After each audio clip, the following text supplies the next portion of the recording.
de cette première journée de conférence de consensus de l'Institut Jacotot, Madame Nora Yenek de l'organisme de formation IFIS a intitulé sa conférence « De la gamification de la formation aux apprentissages organisationnels », ce que l'on pourrait traduire par « une pédagogie par le jeu au service des organisations ».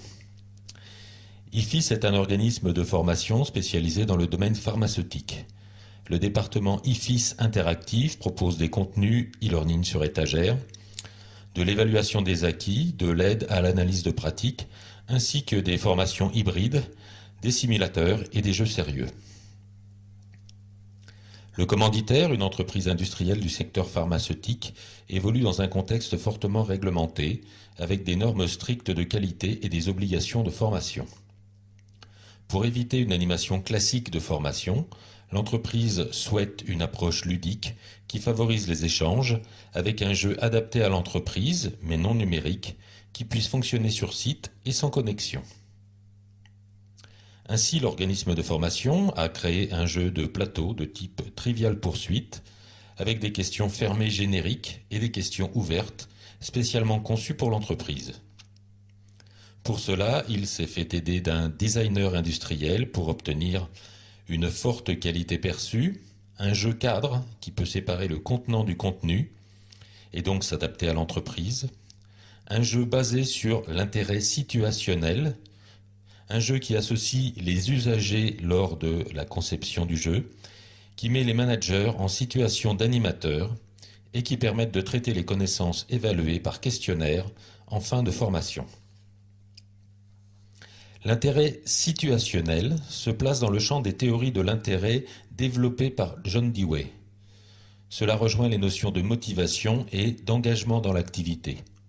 Ce jeu est pensé pour déclencher un intérêt situationnel fort, c'est-à-dire une réaction affective et émotionnelle des participants. Quels sont les éléments d'appréciation de l'efficacité de ce jeu ? L'organisme de formation constate une satisfaction des participants, un bon bouche à oreille dans l'entreprise, un bon retour de manager, une déclinaison sur d'autres sites de l'entreprise. Il ne dispose pas d'évaluation des impacts de la formation sur le travail réel. Quels sont les effets produits par ce jeu ? Tout d'abord des échanges entre les personnels de l'entreprise, favorisés par une approche ludique. Ensuite, la motivation des managers associée à la création des questions et à l'animation du jeu. Également l'appétence pour la formation, avec une animation originale. Et enfin, l'apport de connaissances demandé par les normes de qualité. Alors, quels sont les apprentissages de cet organisme de formation ? Certes, avec ce chantier, il a développé un produit nouveau dans une démarche de recherche et développement. Mais quelle a été sa démarche de conscientisation et de capitalisation ?